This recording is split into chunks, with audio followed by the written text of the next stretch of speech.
Ungodly leaders. We're in the presidential election season. Think about it.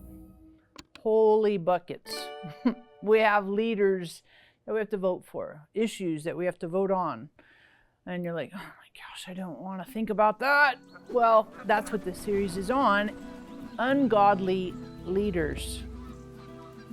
And I want to encourage you, it's got some really, really great things. So think about this. Can God navigate an arrogant, self-absorbed leader? Can God navigate an arrogant, self-absorbed leader?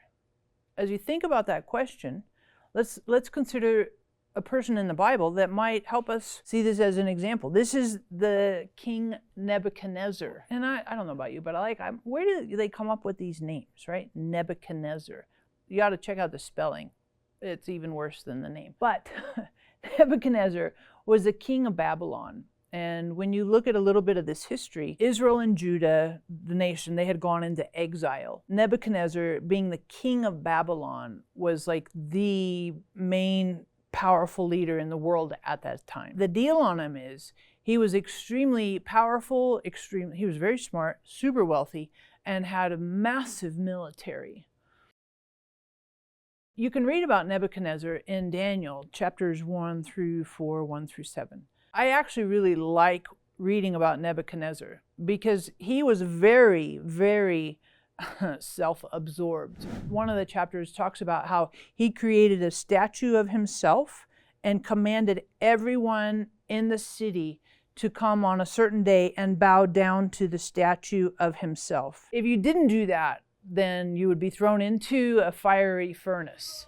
If you ever watched VeggieTales, you might have seen that episode of VeggieTales that talked about all of them bowing down to this giant statue of Nebuchadnezzar. That was the episode. Now it is time to bow and sing the bunny song. Hey, boss, those three guys don't look like they're bowing. And so that's self-absorbed, in my opinion. You're going to build a statue to yourself and make everybody bow down to it. I consider that the epitome of self-absorbed. And I also consider that Nebuchadnezzar was very, very arrogant. Like he was the end-all, be-all, know-all. And that's how he saw himself. And when he brought everybody into exile, all of the Israelites into exile, one of the things they did right out was trying to level set all of their diet. So they would eat the food of the Babylonians. And the Israelite leaders that came into exile were like, we're not eating that food. It's not good for us. We're going to stick with our Jewish diet.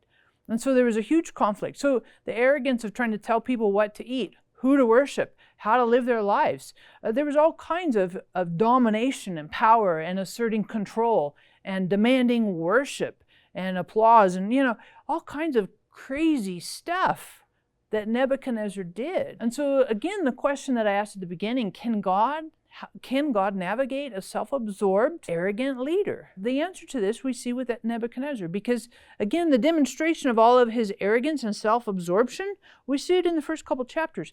But Daniel chapter 4, there's a really interesting experience. Nebuchadnezzar has a dream, and that's some of the other stuff he does too. He has all these dreams, and Daniel interprets the dreams and all this. But he has this dream. Daniel tells him, here's the interpretation. King, if you don't humble yourself before God, God will humble you. And Nebuchadnezzar doesn't. He's like, yeah, blow it off. Just, some Israelite wise man thinks he knows everything. No big deal. Nebuchadnezzar, the very next day, he wakes up and literally there is a mental condition that happens. It's documented in like the DSM thing, for all psychological disorders. There's a disorder where a person thinks that they are an animal and they treat themselves, they act in animal behaviors and ways. And you can read about this in Daniel chapter 4. Nebuchadnezzar, the most powerful man in the world, suddenly has this really personality altering experience where he thinks that he is an animal, and he literally gets down on his hands and knees for the next almost a year, and his fingernails grow out, his hair grows out, and it says the dew of the earth, the morning, would rest on his back, and he's a lunatic. He's a lunatic, and he meanders the palace grounds thinking he's an animal, howling, barking at the moon. And I think it's really powerful because, again, it goes to the question, can God navigate a self-absorbed, arrogant leader? And the answer to the question is absolutely. Because when you read in Daniel chapter 4, verse 34, it says, at the end of this period, I, Nebuchadnezzar, raised my eyes towards heaven, and my reason returned to me.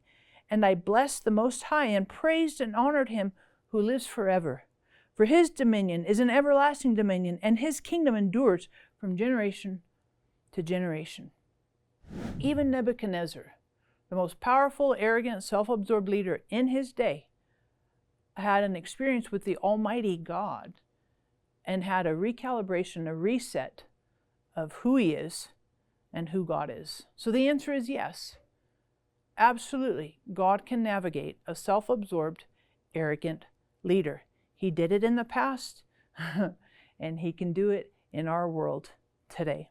So here's a joke. If con is the opposite of pro, does that mean Congress is the opposite of progress?